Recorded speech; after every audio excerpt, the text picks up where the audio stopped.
बिस्मिल्लाहिर्रहमानिर्रहीम, अस्सलाम वालेकुम नाज़रीन, आप देख रहे हैं दिलार स्टार। मैं हूँ यासिर रशीद और स्टूडियो में मेरे साथ मौजूद हैं सीनियर सहाफ़ी राना मोहम्मद अजीम साहब। नाज़रीन, गुज़श्ता साल जब पीडीएम मार्ज़ वजूद में आई तो पीडीएम का इत्तेहाद बना और तमाम तर जो निकात रखे गए वो ये रखे गए कि इस हुकूमत का मुकाबला करना है, इस हुकूमत को घर भेजना है और पार्लियामेंट के मुकाबले में सड़कों की सियासत को ज़्यादा अहमियत देनी है और इस हुकूमत को घर भेजना है तो इस्तीफ़ों के ऑप्शन पर गौर करना चाहिए। लेकिन इस्तीफ़ों के ऑप्शन की बजाय पाकिस्तान पीपल्स पार्टी की राय कुछ मुख्तलिफ रही थी। पाकिस्तान पीपल्स पार्टी ये समझती थी कि पार्लियामेंट के अंदर रहते हुए हमें जिद्दोजहद करनी चाहिए और इस हुकूमत के खिलाफ आवाज़ उठानी चाहिए। पाकिस्तान मुस्लिम लीग न्यू और जमीयत उलमा इस्लाम फे इसकी हामी दिखाई नहीं दी। फिर बाद में हुए बल्दियाती इंतखाबात खैबर पख्तूनख्वा के, जिसके नताइज मौलाना फजलुर रहमान के हक में आए। अब मौलाना फजलुर रहमान जो लॉन्ग मार्च के हामी हैं और जिन्होंने लॉन्ग मार्च की तारीख का तयन भी कर लिया हुआ है, उनका मौक़िफ़ सामने आता है कि पार्लियामेंट के अंदर ही जिद्दोजहद करनी चाहिए और इस हुकूमत का मुकाबला करना चाहिए। उनके इस मौक़िफ़ में तब्दीली क्यों आई? वो तब्दीली सरकार कहते थे, वो खुद के जो नकात हैं उसमें तब्दीली किन वजूहात की बुनियाद पर ला रहे हैं? राना साहब की तरफ बढ़ते हैं।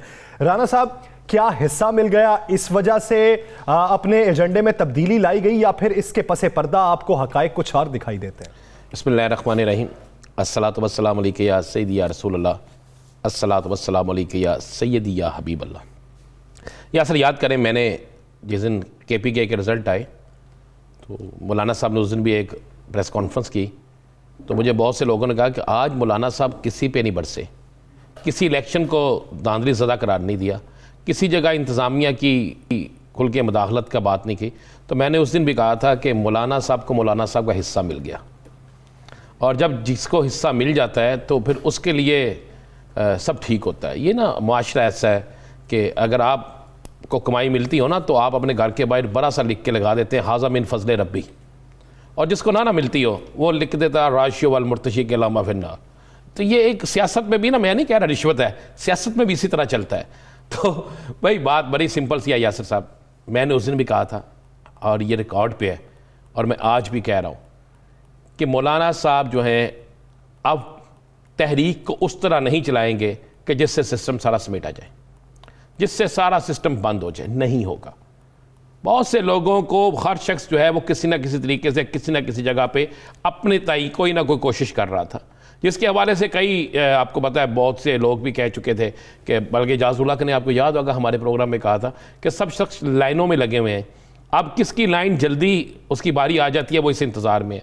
देखिए मौलाना साहब KPK का इलेक्शन जीत गए, आज एक और उनको खुशखबरी मिल गई बन्नू के हवाले से। जो एक पटिशन थी जो दोबारा गिनती की थी वो ख़त्म होगी, इलेक्शन कमीशन ने कहा नहीं जी नहीं, ये नहीं होगा। मौलाना साहब के हक में जा रहे हैं।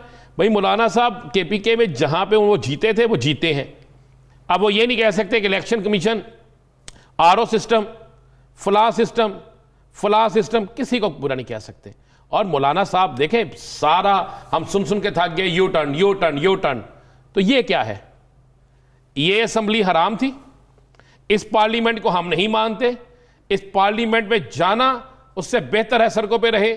जो पार्लियामेंट में बैठे हैं वो गलत कर रहे हैं, इसका हल्फ नहीं उठाना चाहिए। यही बातें थी क्या सर? ये यू टर्न नहीं लगता राना साहब, ये रॉन्ग टर्न लगता है। ये रॉन्ग टर्न है बिल्कुल।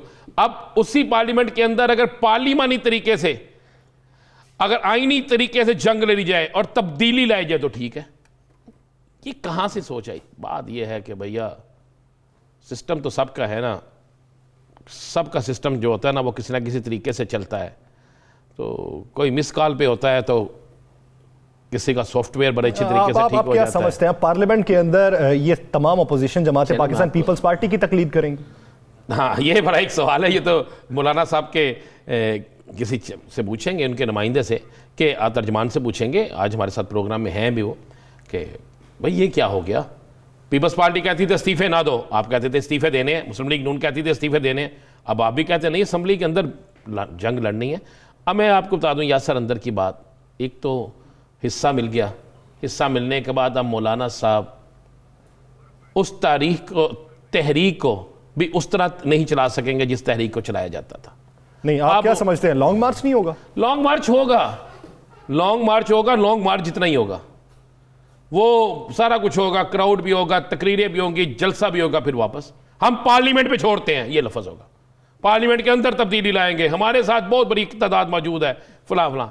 भाई हुकूमत अपना वक्त पूरा करेगी, पूरे वक्त में हुकूमत जाएगी, उससे पहले हुकूमत खुद अगर असम्बलियाँ पहले डिसॉल्व करना चाहेगी तो डिसॉल्व होंगी। अगर कोई ये समझे कि मार्च में मार्च कुछ कर जाएगा, ऐसा नहीं होगा। मौलाना साहब अपना हिस्सा लेकर खामोश है। मौलाना साहब ने, आपने कहा यू टर्न नहीं, आपने जो नाम लिखा है आप रखें, मुझे तो अक्सर ये गिला कर जाते हैं कि राना अज़ीम ये क्या कह गया, लेकिन मैं मौलाना की तबीयत बता रहा हूं कि मौलाना के नजदीक उस वक्त ये रॉन्ग टर्न था कि ये नहीं लेना चाहिए, अब वो टर्न ले चुके हैं। मैंने तो उनकी तकलीद करते हुए बात की। टर्न ले चुके हैं ना।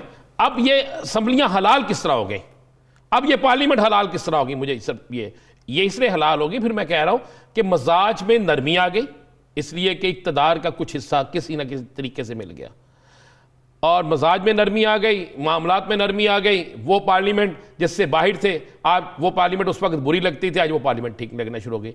इसी पे आने वाले दिनों में फड्डा चलेगा लैया सर। चले मैं आपको बता दूं, अब पीपल्स पार्टी कहेगी हम ठीक थे मौलाना साहब, अब आप इस तरफ क्यों आए हैं, तो फिर मौलाना साहब और नोंदी के पास जवाब नहीं होगा। मैं आपको ये बिल्कुल ठीक कह रहा हूं। अब आने वाले दिनों में ये जो मैंने उस दिन भी कहा था, ये पीपल्स पार्टी भी अपनी तहरीक का ऐलान कर रही है। पीपल्स पार्टी मौलाना से पहले धरना देगी, वो धरना शहरों में हो, वो इस्लामाबाद में हो, वो लाहौर में हो, कहीं भी हो। अब अपोजिशन वर्सेस अपोजिशन होगा मैच। मैं आपको ये बता दूं, अपोजिशन वर्सेस अपोजिशन मैच होगा, अपोजिशन वर्सेस हुकूमत मैच नहीं होगा। ये मैं आपको बिल्कुल क्लियर बता रहा हूं। ठीक है, महंगाई है, हुकूमत के खिलाफ जा रहा है ये काम, मिनी बजट है, हुकूमत के खिलाफ जा रहा है ये काम, ये सारा कुछ है। लेकिन हमारे मुल्क में कितने दिन, कितनी बात, कितनी दफ़ा डिस्कस होती है, नया इशू आए सारा कुछ पिछला आप भूल जाते हैं। इसी तरह होता है ना। अब मौलाना साहब का ये कहना कि इस पार्लियामेंट में अब अंदर से तब्दीली लाएं, चले अंदर से पीपल्स पार्टी इनका साथ नहीं देती तो तब्दीली आ जाएगी? नहीं आएगी। अब 2, 3, 4 तोड़ लेंगे, नहीं तब्दीली आएगी। अगर मुस्लिम लीग नून पीपल्स पार्टी के कहने पर एतमाद नहीं लाती और मौलाना साहब की मर्जी का आइंदा वज़ीर आज़म नहीं होता तो क्या कोई तब्दीली आ जाएगी? नहीं आएगी। तो ये इसी तरह चलता रहेगा। ये तमाशा है, सियासी तमाशा। जिसने आके लगा लिया, जिसने बेहतर तमाशा पेश कर दिया, वो उस तमाशे को कई दिन डिस्कस होता रहेगा, उसके बाद चलता रहेगा। मौलाना साहब को उसका हिस्सा मिल गया, मौलाना साहब अब इस हराम को हलाल करार दे दिया गया। वो पार्लियामेंट को, यानी हराम इतना एक किस्म का कि नहीं मंजूर, जो चीज़ ना मंजूर हो इसका मतलब आपके लिए ठीक नहीं है। अब वो मंजूर हो गई है तो इसका जवाब तो मौलाना साहब के जो तर्जमान है उनको भी देना होगा, पीडीएम को भी देना होगा। और अब पीडीएम के अंदर देखें, एक इन्होंने कहा था कि हमारे पास इस्तीफे आखिरी ऑप्शन है, मार्च के मौके पर भी हम इस्तीफों का ऐलान कर सकते हैं, याद है? सही। अब मार्च के मौके पर किसका ऐलान करेंगे? अब मार्च के मौके पर किसका ऐलान करेंगे? और मेरे पास इतला यही भी है यासर, आपको पता है ये बड़ा खौफनाक है, अल्लाह इस मुल्क पर अपना रहम करे, खास करे। हुकूमत कोशिश कर रही है, कराची, लाहौर और इस्लामाबाद में केसेस बड़ी तेज़ी से बढ़ रहे हैं, और अगर ये केसेस बढ़ जाते हैं तो फिर सियासतदानों को भी होश के नाखून लेने होंगे।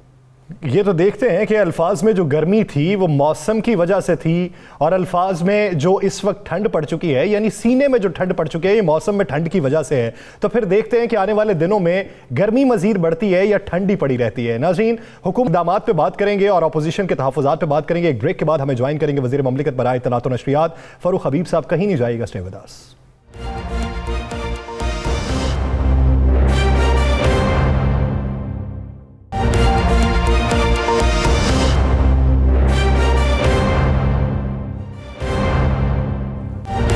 Welcome back. नाज़रीन, वज़ीर आज़म इमरान खान की ज़ेर सदारत आज पार्टी तर्जुमानों और रहनुमाओं का इजलास हुआ। वज़ीर आज़म इमरान खान का ये कहना था कि मैं आपका ब्रांड हूं जो चोर और डाकू नहीं है। अपोजिशन के जो ब्रांड है वो चोर और डाकू है, और अपोजिशन उनको तहफ़्फ़ुज़ देती है।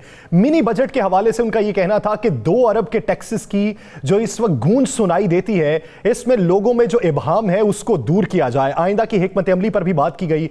तो वज़ीर आज़म के आज के इजलास की अंदरूनी कहानी भी जानेंगे, और हुकूमत के आने वाले दिनों में जो इकदामात हैं जो आवाम की भलाई के लिए भी रोशनी डालेंगे। हमें ज्वाइन किया वज़ीर ममलिकत बराए इत्तलात व नशरियात फ़ारूक हबीब साहब ने। फ़ारूक साहब, बहुत शुक्रिया आपके वक्त का। फ़ारूक हबीब साहब, जिस तरह मिनी बजट के हवाले से बड़ी बाज़गश सुनाई देती है, आज बाबर अवान साहब का ये कहना है कि ऐवान बाला में पेश किया जाएगा, अपोजिशन आके अपने तहफ़्फ़ुज़ात का इजहार करे। अगर सिर्फ 2 अरब के टैक्सेस हैं तो फिर जो इतना शोर मचाया जा रहा है, क्या पार्टी तर्जुमान सही तरीके से पैगाम अवाम तक नहीं पहुंचा सके और अपोजिशन बाजी ले गई? नहीं, देखें, अपोजिशन की बाजी लेके जाने का मामला नहीं है, ये थोड़ा मामला जो है वो समझने का है। और मैं आपके तवज्जो से अच्छी बात है आपने ये सवाल सामने रेज किया। मैं आपको इससे चाहता हूं कि मैं लोगों को भी बताऊं। एक तो ये मिनी बजट नहीं है, ये एक सप्लीमेंट्री जो है वो आपकी फाइनेंस बिल के अंदर अमेंडमेंट्स हैं जो कि आप लेकर आ रहे हैं। और हमारी हुकूमत तो अपने 3 साल 3.25 साल के अंदर पहली बार बाकायदा तौर के ऊपर सप्लीमेंट्री बजट लेकर आ रही है, क्योंकि 2018 में जब हमारी हुकूमत आई थी तो उस वक्त जो हम अमेंडमेंट्स लेकर आए थे वो तो नून लीग बजट बना के दे के गई थी, उसमें हमने अमेंडमेंट्स की थी। लेकिन इस बार हमें अपने बनाए हुए बजट में अमेंडमेंट्स लाना पड़ी है। उसकी वजूहात ये हैं कि हम इकॉनमी को जो है वो दस्तावेजी करना चाहते हैं। इसमें बहुत सारे ऐसे टैक्सेस हैं जो कि रिफंडेबल हैं, और पहली बार रिफंडेबल जो टैक्सेस हैं वो एडजस्टेबल भी हो जाएंगे। आपकी जो रिटर्न फाइल होंगी उसमें एडजस्ट भी होंगे, जो कि मैं समझता हूं कि बड़ा अप्रिशिएट किया जा रहा है उसको बिजनेस कम्युनिटी से और मुतलका सेक्टर्स की जानिब से। और 71 अरब रुपए के टैक्सेस वो हैं जो कि लग्जरी आइटम्स के ऊपर हैं। उससे अच्छी बात है कि हमारी जो इम्पोर्ट्स हैं वो भी कर्टेल होगी।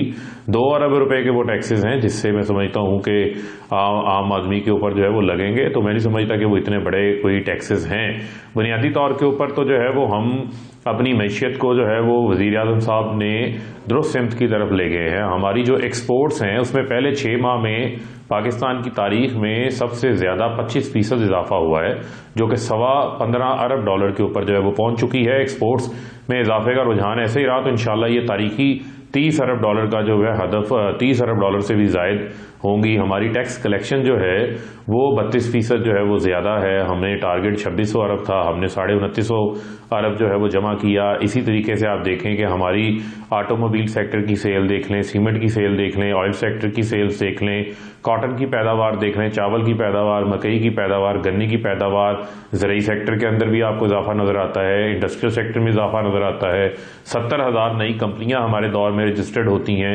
1000 अरब रुपया उनका 1 साल के अंदर खालिस मुनाफा है। और ये तमाम तर चीज़ें कोविड के दौरान हुई हैं, जब पूरी दुनिया ने कोविड ने तबाही मचा दी। लेकिन वज़ीर आज़म साहब की ख़ास हिकमत अमली के बायस, स्मार्ट लॉकडाउन की पॉलिसी के बायस ना सिर्फ हमने 250 अरब रुपए से मुफ्त वैक्सीन लगाई है 7 करोड़ लोगों को, बल्कि उसके साथ साथ आप देखें कि हमने इंडस्ट्री भी खुली रखी, जिसका अदराक हमारी पूरी दुनिया कर रही है कि पाकिस्तान में कोविड के बावजूद हालात जो है वो नॉर्मल हो चुके हैं। यहाँ सनतें चल रही हैं, यहाँ बाजारों की रौनकें बहाल हो चुकी हैं, तालीमी इदारे खुल चुके हैं। सारी दुनिया मानती है। सर आ जाए फॉरेन फंडिंग केस की तरह जरा आ जाए। मुस्लिम लीग नून के को फॉरेन फंडिंग केस पे भी बड़ी चीज़ें सामने आई है, तो इसमें आप क्या देखने आने वाले दिनों में जो तलवार आप पे लटक रही थी, क्या वो मुस्लिम लीग नून पे जाएगी? देखें, यकीनन आप ये देखें ना, जो गड़ा इन्होंने खोदा था उस गड़े के अंदर ये खुद गिर गए। आप ये देखें कि 9 अकाउंट्स इन्होंने इलेक्शन कमीशन से खुफिया रखे हुए थे। ये तो स्क्रूटनी के दौरान जब सामने आए, इस्तफसार हुआ, तो उसमें से सिर्फ इन्होंने 2 अकाउंट्स की बैंक स्टेटमेंट्स सामने ला के रखी हैं। बाकी तो 7 अकाउंट्स की आज तक इन्होंने बैंक स्टेटमेंट्स ही नहीं दी। इनके अकाउंट्स मौजूद हैं सेंट्रल सेक्रेटेरिएट के, HBL का, ABL का, पंजाब का, खैबर पख्तूनख्वा का, सिंध चैप्टर के। इनके जो बैंक अकाउंट्स हैं उनकी तफसीलात इन्होंने सामने नहीं रखी हमारे पास। और आप ये देखें, इसी तरीके से पीपल्स पार्टी का मामला है। पीपल्स पार्टी ने भी अपने जो 11 अकाउंट्स हैं वो छुपा रखे थे इलेक्शन कमीशन के सामने। तो एक तरह के वारदाती है ना, वो भी जाली अकाउंट्स बनाते थे, मनी लॉन्ड्रिंग करते थे, पापड़ वाले फलूदे वाले। नून लीग ने भी अपने अकाउंट्स छुपाए, पीपल्स पार्टी ने भी अपने अकाउंट्स छुपाए। तो हम तो हकाइक सामने लेकर आए उसका जवाब दें। तकरीबन ऐसा 62 करोड़ रुपए ऐसा है जिसका कोई सबूत जो है नून लीग नहीं दे सकी।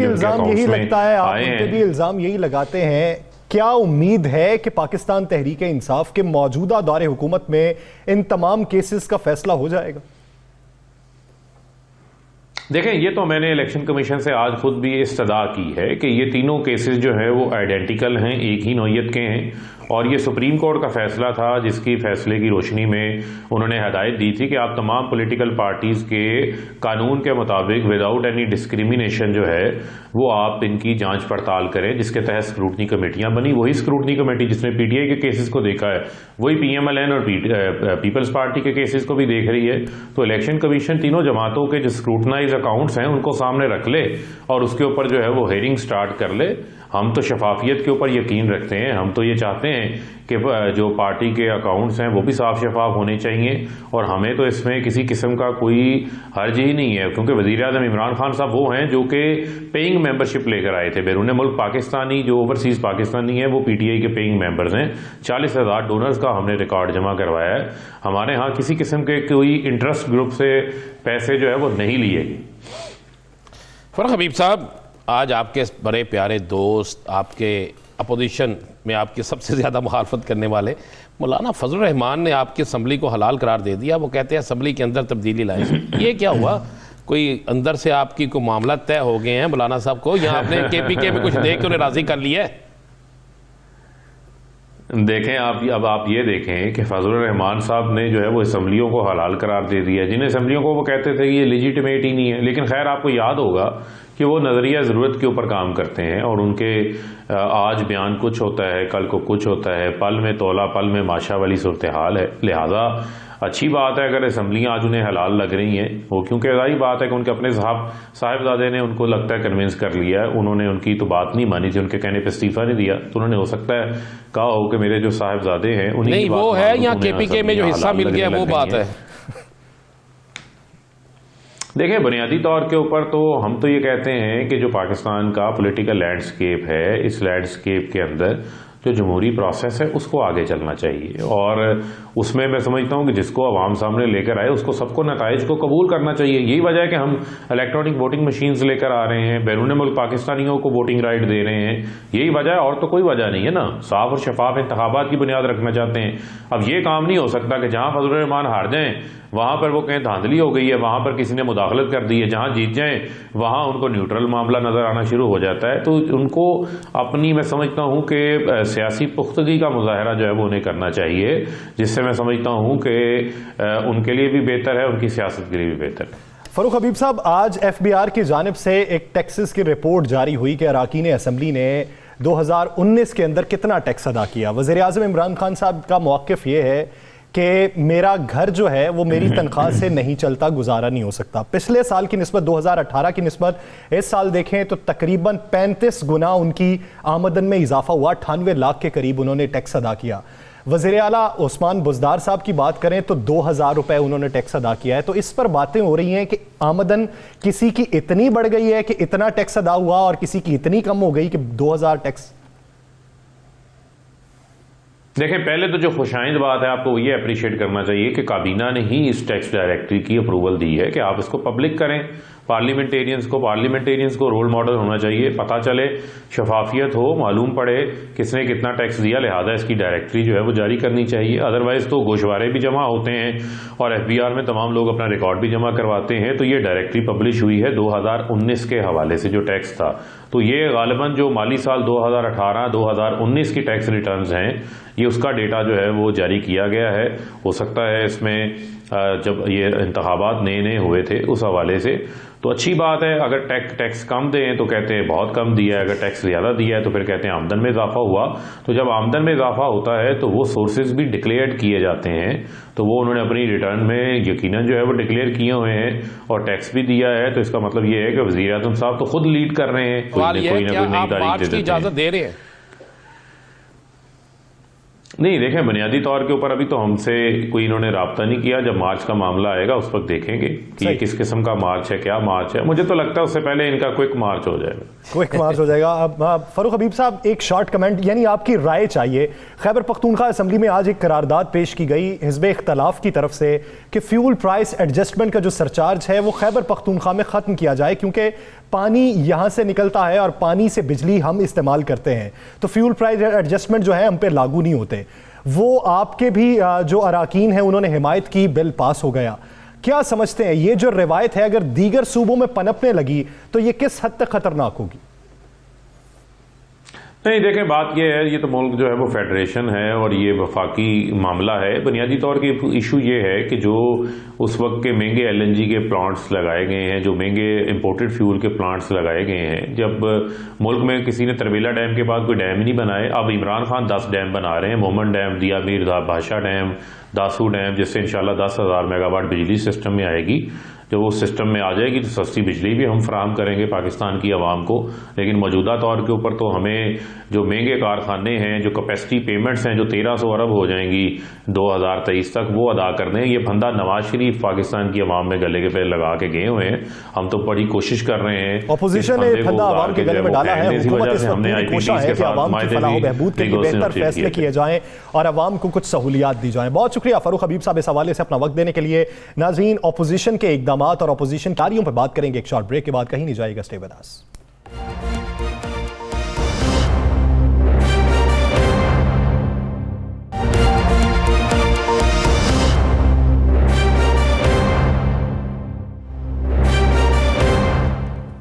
Welcome back. नाज़रीन, हुकूमती इक़दामात पे हमने बात की। अपोजिशन की राय जो अब से कुछ अरसा कबल कुछ और थी, अब वो राय कुछ हद तक हुकूमत के बारे में या हुकूमत का मुकाबला करने के तरीक़ाकार पर तब्दील हो चुकी है। फवाद चौधरी साहब का आज मौक़िफ़ ये था कि पाकिस्तान मुस्लिम लीग नून और जमीयत उलमा इस्लाम फ़े ये महीने में एक हफ्ता इस्टेब्लिशमेंट के खिलाफ बोलते हैं, एक हफ्ता अदालतों के खिलाफ बोलते हैं और बाकी 2 हफ्ते इन्हीं 2 इदारों के गुन गाते हुए दिखाई देते हैं। मौलाना फजलुर रहमान जो ये राय रखते थे कि रबड़ स्टैंप और जाली पार्लियामेंट है, इसका मुकाबला सड़कों पर करना चाहिए, हम इस पार्लियामेंट को नहीं मानते, वो अब अपनी राय तब्दील कर चुके हैं। इसी राय पे बात करने के लिए हमें ज्वाइन किया है जमीयत उलमा इस्लाम फ़े के सीनियर रहनुमा हाफिज हमदुल्ला साहब, जो तर्जुमान PDM भी हैं। लेकिन बात का आगाज करने से पहले मौलाना फजलुर रहमान की स्टेटमेंट जरा मुलाहिजा कर लेते हैं कि मौलाना फजलुर रहमान का नया बयान है क्या। इस्तीफे भी तो हम लोग इसलिए दे रहे थे और बात की जा रही थी कि हम उसके जरिए से फौरी तौर पर इलेक्शन हासिल कर सकें, असेंबली की रुकनीयत को ताकत बनाकर उनसे हुकूमत हासिल की जाए। 23 मार्च को पूरी कौम इस्लामाबाद की तरफ मार्च करेगी। हाफिज साहब, अगर देखा जाए तो माजी में आपकी जमात और PDM मुश्तरका तौर पर पार्लियामेंट से इस्तीफे देने की हामी थी, लेकिन अब मौलाना फजलुर रहमान ने यह कहा कि रुकनीयत को ताकत बनाकर हम असेंबली में मुकाबला करेंगे। इस पर हुकूमती अराकीन ये राय रखते हैं कि आपने खैबर पख्तूनख्वा में सिस्टम में शामिल होकर अपनी राय तब्दील कर ली। बिस्मिल्लाहिर्रहमानिर्रहीम। बहुत शुक्रिया राना साहब, यासर साहब। देखिए, बात यह है, जमीयत उलमा इस्लाम का मौक़िफ़ अगर आप वाकई सुनना चाहते हैं तो 25-18 के इलेक्शन फ़ौरन उसके बाद 48 घंटे के अंदर सबसे पहले मौलाना फजलुर रहमान साहब का मौक़िफ़ सामने आया कि इस पार्लियामेंट में बैठना मेरे ख़्याल में मुनासिब नहीं है, नाजायज़ है। क्योंकि जो हुकूमत या जो पार्टी आई वो दांधी के नतीजे में आई, जो हुकूमत बनेगी वो भी दांधी के नतीजे में बनेगी, एक मुसल्लत करदा हुकूमत होगी। आगे ये नाजायज़ भी है और इसकी नाअहल और नालायकी भी आज 4 साल के बाद वो भी साबित हो गई। लेकिन दिगर अपोजिशन जमातों की इसरार की वजह से हमने पार्लियामेंट का रुख करके वहाँ बैठ गए। मौका प मौका, कदम ब कदम हमने हमेशा हुकूमती पॉलिसियों की मुखालफत की, पार्लियामेंट के अंदर भी और पार्लियामेंट से बाहर भी, PDM की प्लेटफार्म से भी, और इससे पहले जमीयत उलमा इस्लाम ने अपनी तन्हाई के मुताबिक, अपनी सलाहियत के मुताबिक मिलियन मार्च भी किए। अब आइए इस बात पर कि जमीयत उलमा इस्लाम का मौक़िफ़ तब्दील हो चुका है, कोई तब्दील नहीं हुआ है, पता वही है। हम जब इस्तीफ़े दे रहे थे पार्लियामेंट से, हम नहीं जाना चाहते थे, लेकिन पार्टियों की अक्सरियत की, अपने अपोजिशन जमातों की राय का एहतराम करते हुए हम अंदर गए। जब हम इब्तिदा में इस्तीफ़े दे रहे थे उस वक्त हमें यकीन था कि हम इस हुकूमत को रुखसत कर सकते हैं, लेकिन पीपल्स पार्टी की वजह से उन्होंने इस्तीफ़े देने से गुरेज किया। लिहाजा हमने कहा कि अभी अगर हम इस्तीफ़ा देंगे हमारा ये हथियार फजूल जाएगा, उसका कोई असर ही नहीं होगा, उसका कोई नतीजा नहीं निकल सकेगा। आज वही इस्तीफ़ों का जो पत्ता है, वो ताश है, उसका न इस्तेमाल करना इस हुकूमत के लिए मेरे ख्याल में सबसे बड़ा मौसर हथियार होगा। क्योंकि अब मौका इस बात की है कि हो सकता है कि कोई ऐसी नौबत आ जाए कि पार्लियामेंट के अंदर इसका तख्ता हम उल्टा दें। तो लिहाजा मौलाना साहब ने इसको इशारा करते हुए कि आपने बड़ी बात कर दी कि हो सकता है ऐसा मौका आ जाए कि पार्लियामेंट के अंदर आप इनका तख्ता उल्ट दें। तो क्या आपको कोई इशारा मिला है, कोई यकीन दहानी हुई है, किसी से राब्ता हुआ है, अरकान असम्बली आपके साथ है, किसी तरफ इशारा क्या है? देखिए राना साहब, यासर साहब, आपको पता है कि इसकी पार्टी के अंदर भी तकरीबन 20 या 25 ऐसे MNAs अरकान असम्बली है कि वो मुख्तलिफ जमातों से राबिते में है। खैबर पख्तूनख्वा में इसके मुख्तलिफ MNAs हैं, हमारे पार्टियों की क़ियादत से राबिते में है, और पंजाब में आपके भी इल्म है मुख्तलिफ से उनके पार्टी के MNAs है, इलेक्टेबल्स है, आज़ाद अरकान है, और इनकी आलाई और इनकी इत्तेहादी का रवैया और उनका किरदार वो भी आपके सामने है। वो इस किस्म के एतमाद भी नहीं है इनका और PTI के दरमियान जो इब्तिदा में था। इस तमाम सूरत हाल को देख कर क्या ये मुमकिन नहीं है कि इसकी पार्टी के अंदर एक और पार्टी बनी? क्या जहांगीर तरीन आपके सामने नहीं है? वो कौन था और कौन है? लिहाजा ये हो सकता है कि इनकी पार्टी के अंदर बशमूल इनके अलाई वो इसी हुकूमत के खिलाफ आगे बढ़े। जब वो आगे बढ़ते हैं तो फिर आप मुझे बताएं, फिर हम अपोजिशन होते हुए हम इमरान खान को फिर सहारा देंगे, हम उनकी बेसाखी बनेंगे? 3.5 साल हो गए आप उन्हीं पे तकिया किए बैठे हैं, अपनी कुव्वत का इस्तेमाल कब करेंगे? दूसरा ये कि पाकिस्तान पीपल्स पार्टी ने यही मौक़िफ़ अपनाया था जब वो अलहदा हुई थी PDM से। अब सवाल ये है कि क्या अपोजिशन जमातें पार्लियामेंट के अंदर पाकिस्तान पीपल्स पार्टी की तकलीद करेंगी या फिर PP को अपनी तकलीद पे माइल करेंगी? देखिए बात यह है कि हम किसी बैसाखी की तरफ नहीं जाएंगे। आपके इस सवाल के पहले हिस्से की बात जवाब मैं देता हूँ, क्योंकि आपको पता है कि वहाँ अक्सरियत हुकूमत और हुकूमती इत्तेहादी पार्टियों का है। एक बिल को मंजूर करने के लिए, जैसे आपको याद है, इंतखाबी इस्लाहात और AVM का और ओवैसीज़ को हक देने का वोट का फ़ोन कॉल और डंडे के बल पर उनको वोट मिला। लिहाजा हम उन बैसाखियों पर भी इत्मीनान नहीं करते हैं और इनकी अलय पर भी। अलबत्ता अलय को हम ये कह सकते हैं कि एक दिन ऐसा आएगा कि गली और कुचों में आप वोटर के पास जाएंगे वोट मांगने के लिए, वो आपका इस्तेमाल टमाटर, अंडों और पत्थर से करेंगे। लिहाजा उस दिन से इज्तनाब करें, उस दिन से बचिए। आवाम गुस्से में, आवाम को दरबदर किया गया, आवाम रुल रही है, आवाम चीख रही है। और जहाँ तक पीपल्स पार्टी की मौक़िफ़ की बात है, उस वक्त मौक़िफ़ यही था, अक्सरियत का फैसला यही था कि इस्तीफ़े देने में इस हुकूमत को, इस रजीम को हम रुख्सत कर सकते हैं, लेकिन पीपल्स पार्टी ने अपनी मजबूरी की बुनियाद पर साथ नहीं दिया। तो जब साथ नहीं दिया उस वक्त मौका इसी का था कि हम इस्तीफ़ा दें। आज जब हम कहते हैं कि इस्तीफ़ा देने में हम वो मकसद अचीव नहीं कर सकते जो हम आज से 10 महीने पहले कर सकते थे। अब सूरत हाल ये बनी कि ताश वही है, लेकिन मौका इस्तेमाल कब का होगा ये PDM और अपोजिशन जमातें उस सूरत में फैसला करेगी जिसके नतीजे में हुकूमत का खात्मा हो सके, इसी वोट की ताकत से, पीपल्स पार्टी का और आपका मौक़िफ़ इस्तीफों पर एक ही जैसा हो गया। 10 माह पहले चेंज था, तो क्या अब आप पीपल्स पार्टी को दावत देंगे PDM में वापस आने की? नंबर 1। नंबर 2, मुझे ये बता दें कि आपने कहा कि टेलीफोन कॉल्स और डंडा, ये 2 लफ्ज़ थे कि जिसकी बिना पर इत्तेहादी साथ चले गए और सारा कुछ हो गया, तो क्या आप समझते हैं वो टेलीफोन कॉल्स अब बंद हो गई हैं?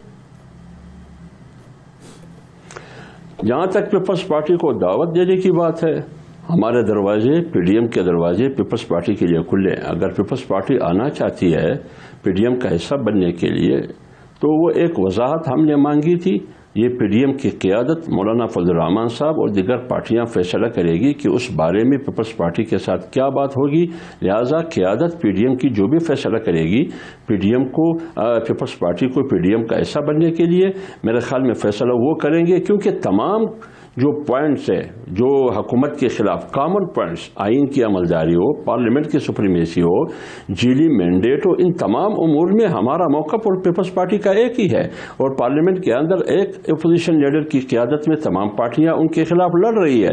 लिहाजा इसमें कोई कबाहत नहीं है कि वो हमारा हिस्सा बने। तो क्या हम समझें कि आइंदा जो इजलास है उसमें पाकिस्तान पीपल्स पार्टी के बारे में राय जो है वो एजेंडे में शामिल होगी? नहीं, ये बिल्कुल अभी तक ये फैसला नहीं है कि पीपल्स पार्टी, क्योंकि अभी तक पीपल्स पार्टी ने रुजू ही नहीं किया है। अगर पीपल्स पार्टी रुजू करेगी PDM को, फिर ये हो सकती है इस पर बात कि पीपल्स पार्टी ने वापस आने के लिए रुजू किया है, अब क्या होनी चाहिए। तो इसलिए फिर उस वक्त बात हो सकती है, वक्त से पहले हम कैसे बात कर सकते हैं? अब साहब, शहबाज शरीफ की क़ियादत में पार्लियामेंट के अंदर तो सब एक है, पार्लियामेंट के बाहर मौलाना साहब की क़ियादत है, उसमें पीपल्स पार्टी और ANP शामिल नहीं। तो फिर मुत्तहिदा अपोजिशन जो है उसको सिर्फ हम पार्लियामेंट के अंदर ही देखें, पार्लियामेंट के बाहर नहीं? देखिए, ये बात आप किसी होना तो यही चाहिए कि पार्लियामेंट के अंदर मुत्तहिदा अपोजिशन जो यकजहती, जो इत्तेहाद, जो वहदत का मुजाहरा कर रही है, वो पार्लियामेंट से बाहर भी होना चाहिए। जैसे कि 20 सितंबर 2020 के नतीजे में पीडीएम बनी, पीपल्स पार्टी और एनईपी पीडीएम का हिस्सा रही। होना ये चाहिए कि वो बाहर भी आज तक पीडीएम का हिस्सा बनती रही, लेकिन बदकिस्मती से वो ना हुआ।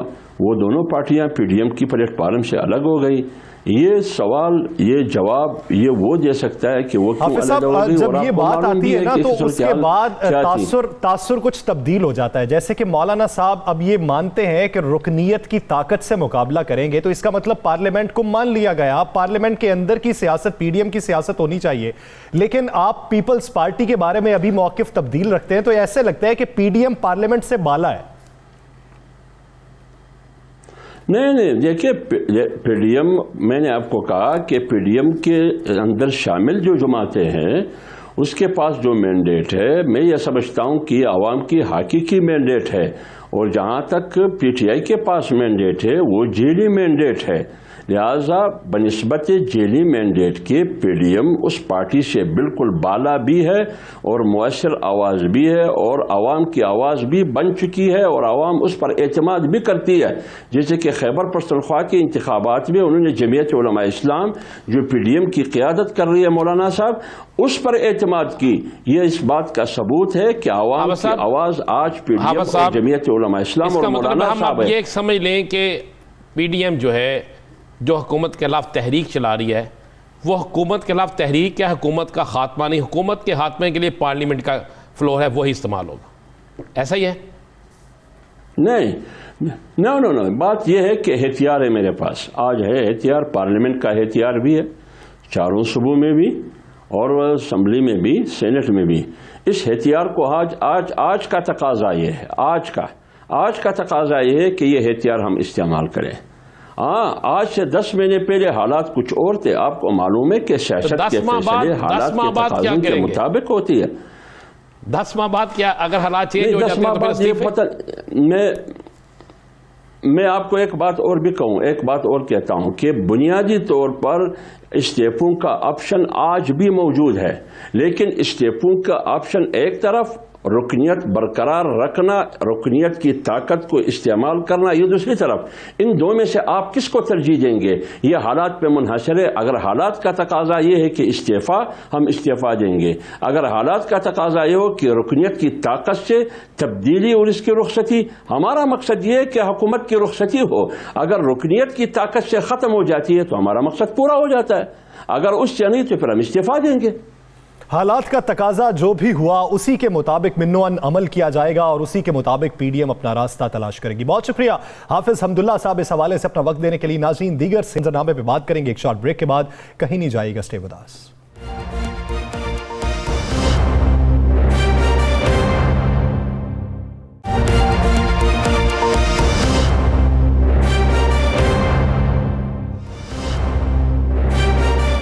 Welcome back. नाज़रीन, पाकिस्तान मुस्लिम लीग नून के रहनुमा बिलाल यासीन पर होने वाला हमला और उसमें अभी तक तहकीकात में और तफ्तीश में सामने आने वाले मुहर्रिकात जो मंजर आम पे आए, जिसके मुताबिक बहुत सी कहानियाँ सामने आई, कहानी ने मुख्तलिफ रुख इख्तियार किए, जिसमें अभी तक बात ये सामने आई कि टारगेट कोई और था, गलती से बिलाल यासीन को टारगेट कर लिया गया, शूटर्स अभी तक पकड़े नहीं जा सके। इसके पसे पर्दा जो हकायक हैं और जो असल कहानी है उस पर रोशनी डालते हैं। राना साहब की तरफ बढ़ते हैं।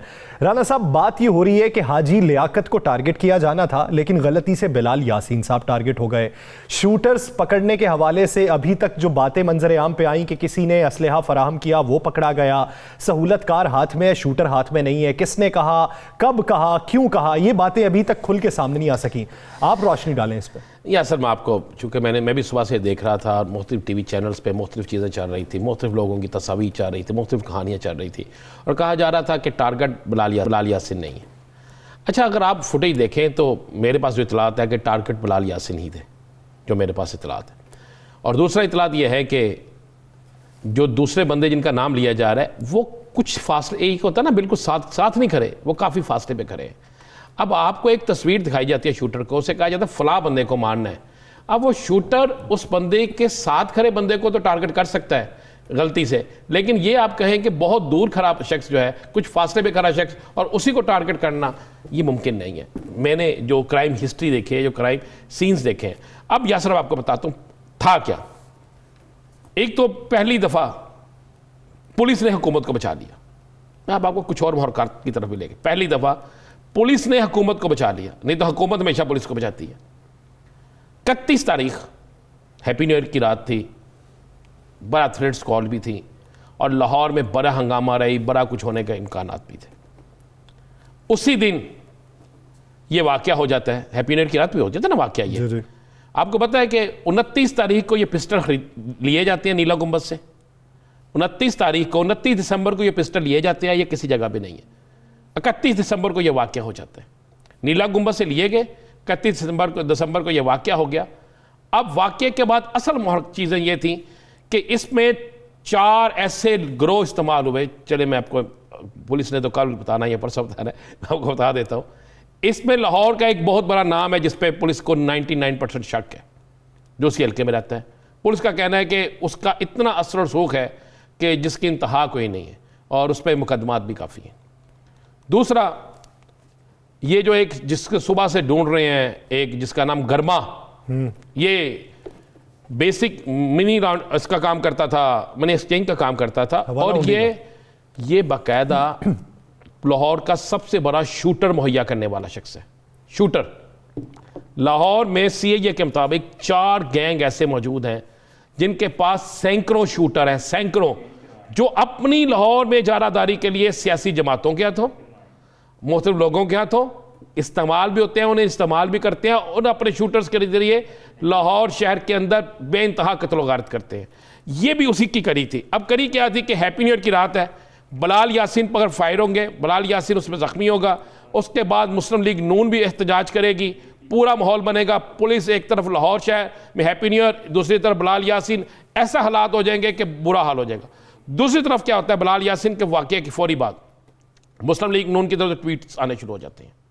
और मैं आपको ये मुसद्दक़ा कह रहा हूँ, मुस्लिम लीग नून की एक मीटिंग होती है कि अगर चंद दिनों में बलाल यासीन पर हमले के मुल्ज़म गिरफ्तार नहीं होते तो फिर पुलिस जो है, पुलिस को टारगेट किया जाएगा कि नकम्मी, और हुकूमत को टारगेट करके हुकूमत के खिलाफ एक बड़ी तहरीक चलाई जाएगी कि जहाँ पे MPA महफूज नहीं, MNA महफूज नहीं, कोई महफूज नहीं है। आपने गौर किया होगा कि जमीयत उलमा इस्लाम के जो जनरल सेक्रेटरी गफूर हैदरी, वो भी अस्पताल में गए, MPA MNAs बहुत से लोग आए और उन्होंने वहाँ पे बाकायदा तकारीर करनी शुरू की, वहाँ पे कहा कि ये हुकूमत नाकाम हो गई है। अब पुलिस के लिए चैलेंज था, तो IG पंजाब ने स्पेशल इसको टास्क दिया DIG लाहौर को, डॉक्टर आबद को।